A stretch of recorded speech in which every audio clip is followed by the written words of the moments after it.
Now I would request Lord Paul to kindly address this august gathering. The Right Honourable Lord Paul of Marylebone, Padma Bhushan Swaraj Ji of India. Thank you.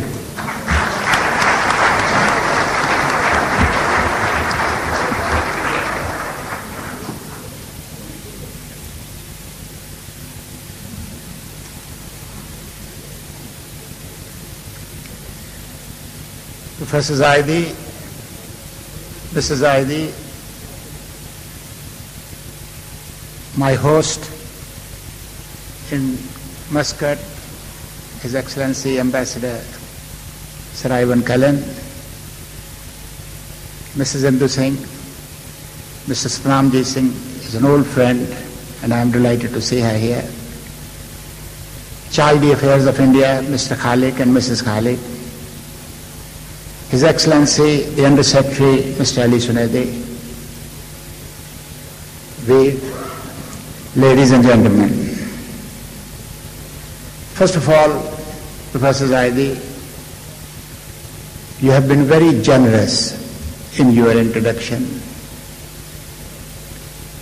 I'm not sure that I deserve that, but one thing I can tell you, that if my late mother was alive, she will be very proud.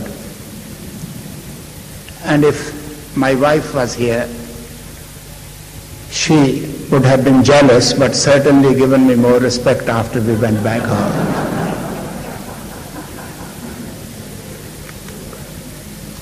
The coming here is something which Professor Zaidi wrote to me 1.5 years ago. I found, talking to him and getting his faxes, that there is no way one can say no to Professor Zaidi. He is such a charming man, full of energy, full of enthusiasm, full of pride for the whole community, Indian community in Oman, full of pride for the Omani people, that he painted a picture of Oman that nobody could afford not to come. So I came.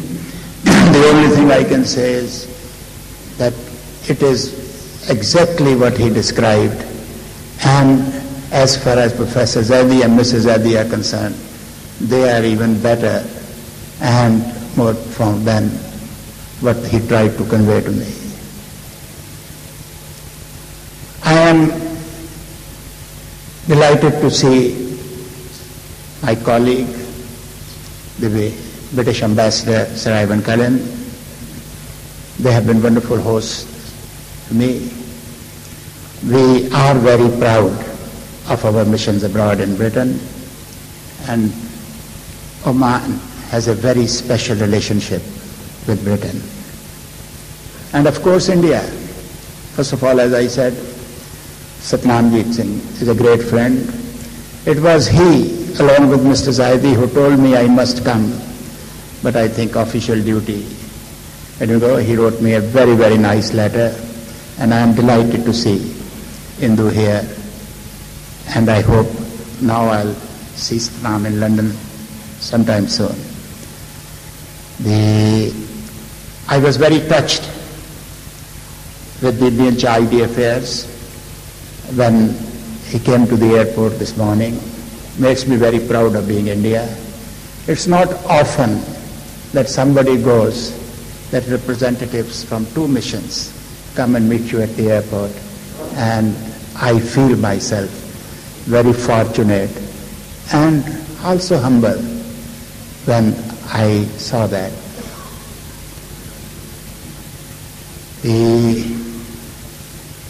Zaidi, you couldn't have got a better person to come and run the show. Veer is one of the most professional journalists I have known him for 17 years. We have done a lot of interviews together. But a great remark for him that every interview it has been very professional and very much to the point, and I have learned to have a great respect for him. He, Mr. Zaidi said, was at the age of 22 editor of a magazine, but I think he's about the youngest editor of any main newspaper in India so far. So it's nice to see you here. I hope you'll be kind to me when you go. Well, thank you very much, Mr. Zaidi, for arranging this occasion. And at this moment, let me also thank all the sponsors, the supporters, and all the people who have worked hard with you for giving me this opportunity to meet these wonderful people from the community whom I am so proud of and exchange thoughts with all of you.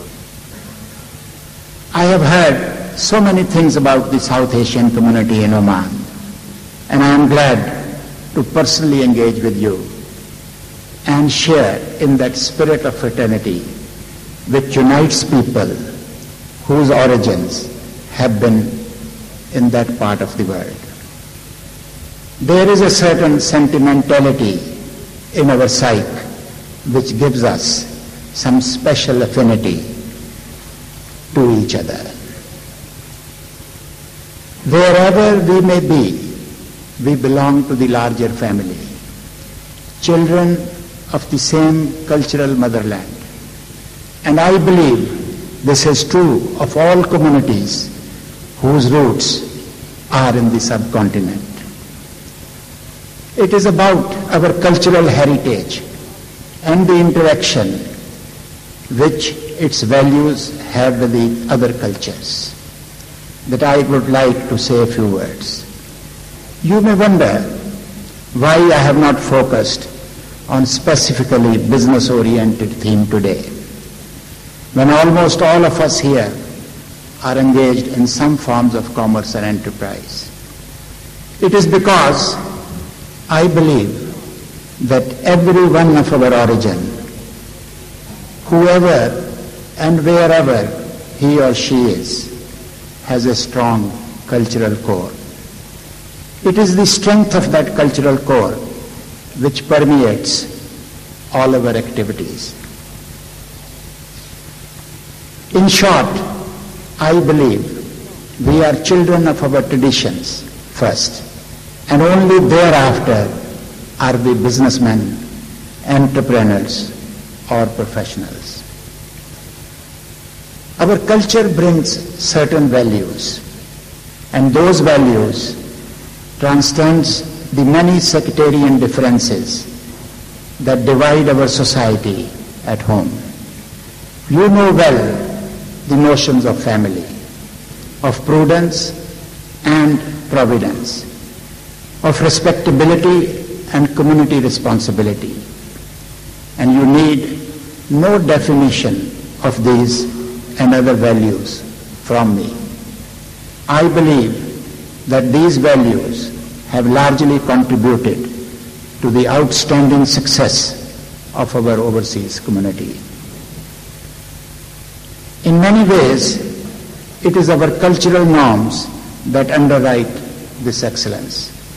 However, in contemporary times, we have to remember that modern society places unusual and, in some ways, unprecedented stresses on our values. This means that our values and the values we wish our children to have are exposed to an intermingling that rarely took place in the past. It also provokes a fundamental challenge to all of us expatriates. How do we preserve what we treasure and yet participate in our local environments? I think we have to engage in a new level of cultural evolution, keeping the best of our own and also absorbing the best from the values of societies in which we live.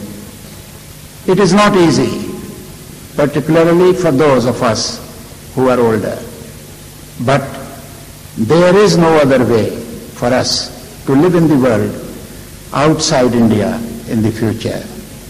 Our universe has expanded and we have to adjust accordingly. Personally, I have had to make these adaptations and adjustments in both my business and personal life in Britain. Others of Indian origin, like me, have learned to shape our business practices in conformity with the British way of doing things.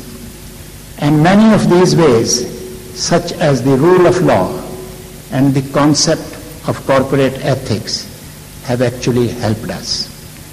In our personal lives, too, we live traditionally, but we cannot expect the whole of the British society to adapt to us. We have to adapt ourselves and work to prevent the potential perils of isolation. There is a great danger in retreating into cultural isolation when we live in foreign societies. This is, of course, a natural inclination. We are comfortable with our ways and our people. But in today's world, the best insurance that we can have is to engage vigorously with the environment in which we live.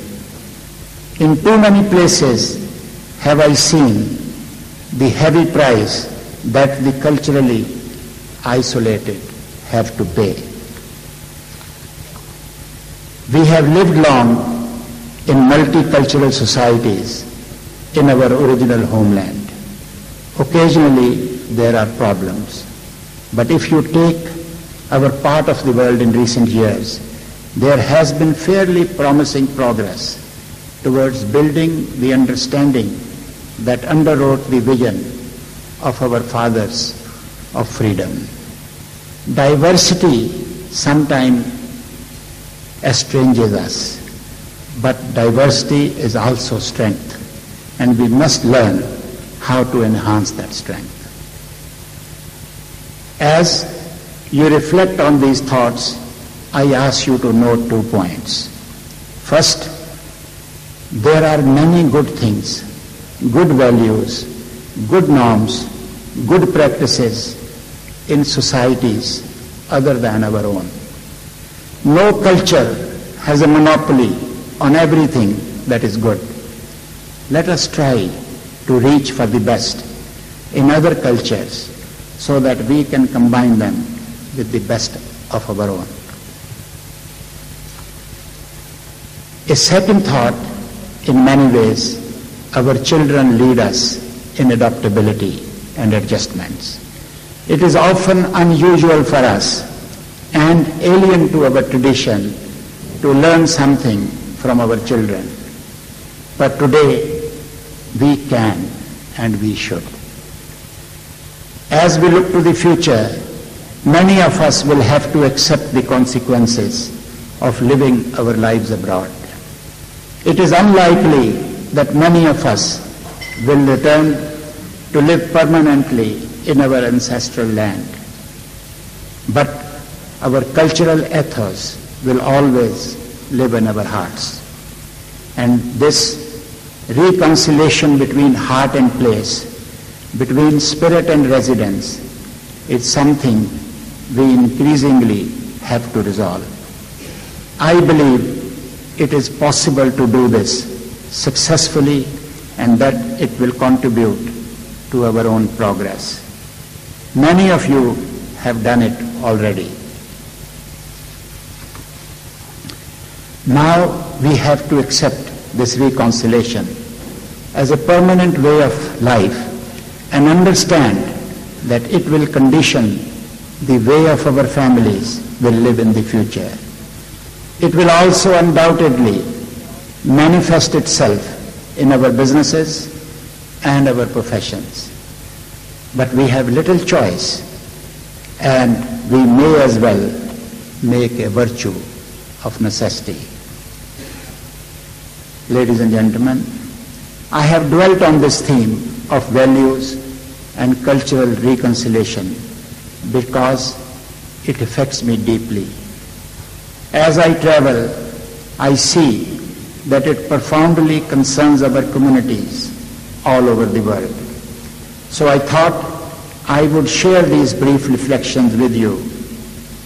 I am not sure how specific they are to your situation here in the Gulf, but I am sure that they are relevant to all those who think about the challenges we face.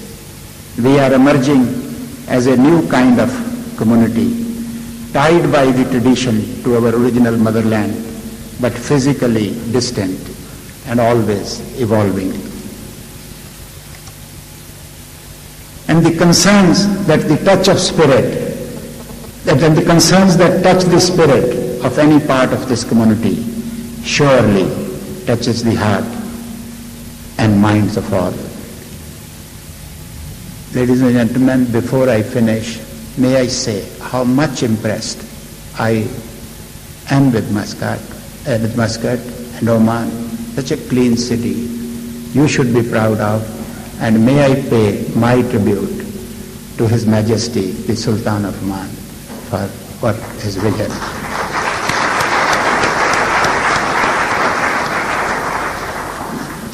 The Indians have done very well all over the world.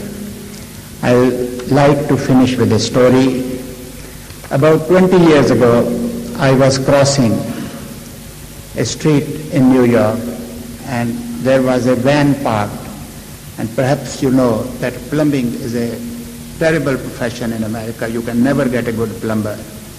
So all of a sudden on the van, I saw a sign, Singh and Patel, plumbers. And then the slogan was, you have tried the cowboys, now try the Indians.